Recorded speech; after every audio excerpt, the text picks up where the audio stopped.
Rất nhiều anh em á, khi mới mua xe về sẽ gặp những cái tình huống như thế này.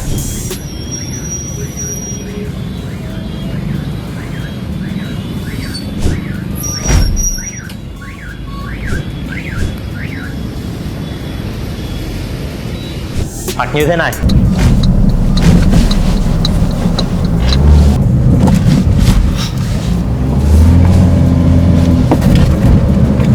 Và đó là những cái vấn đề mà gây khó chịu cho anh em khi lái xe.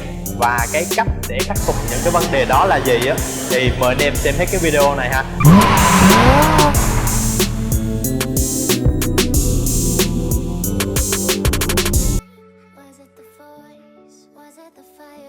Và đó anh em có thể thấy là sau mà một buổi sáng mình đi nhận chiếc xe Suzuki Swift này về á, thì trong quá trình mình chạy từ nhà anh khách về gara thì mình có trải nghiệm qua là chiếc xe này khá là ồn. Vì cái xe này là một chiếc xe của phân khúc tầm trung á, thì cái hệ thống cách âm trên xe nó chưa có hoàn hảo cho lắm. Trong lúc mà mình chạy qua những cái gờ giảm tốc hay là những đoạn đường nhựa mà xấu đi thì tiếng hút lốp của chiếc xe này khá là ồn.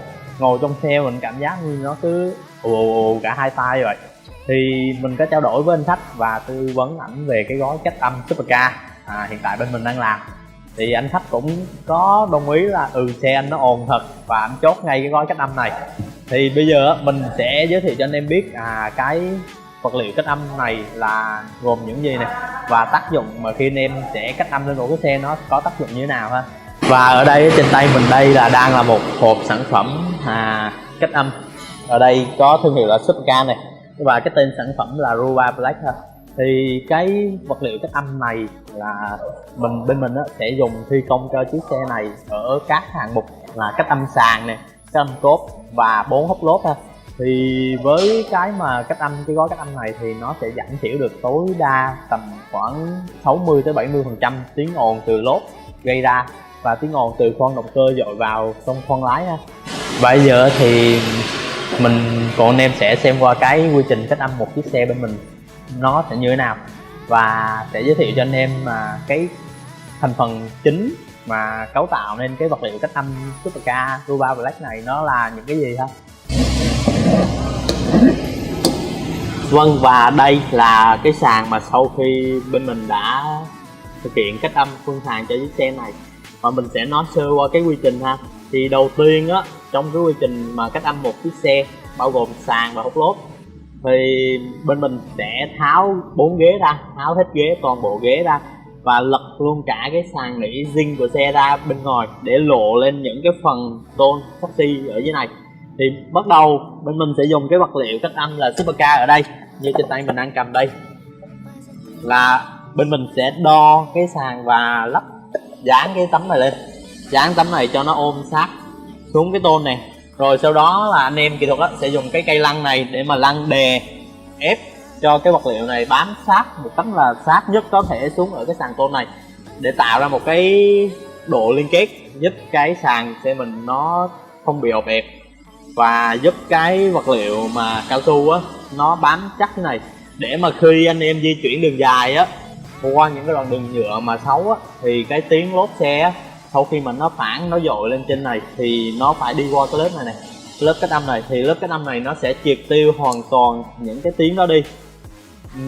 Khi mà anh em thực hiện cái gói cách âm sàn và hốc lốp á, thì anh em chạy nó sẽ có cảm giác là đỡ ồn hơn tầm khoảng 70% tiếng lốp và tiếng đường nhựa dội lên trên xe này ha.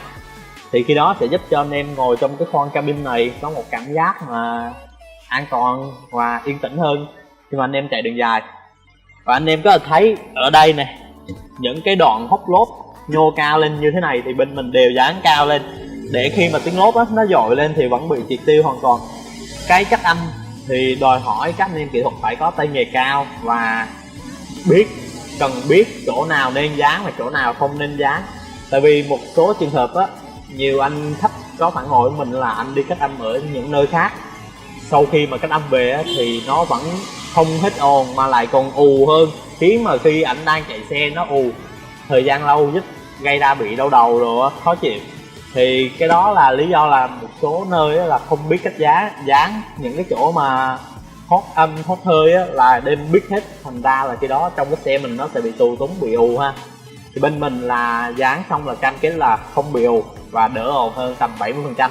Và đây á, thì trong cái gói cách âm này á, thì bên mình sẽ có cách âm cả 4 hốc lốp của chiếc Switch này ha. Thì cái việc mà cách âm 4 hốc lốp này sẽ là giảm thiểu được cái tiếng ồn từ cái lốp gây ra, từ cái lốp mà nó dội lên trên khoang cabin đó.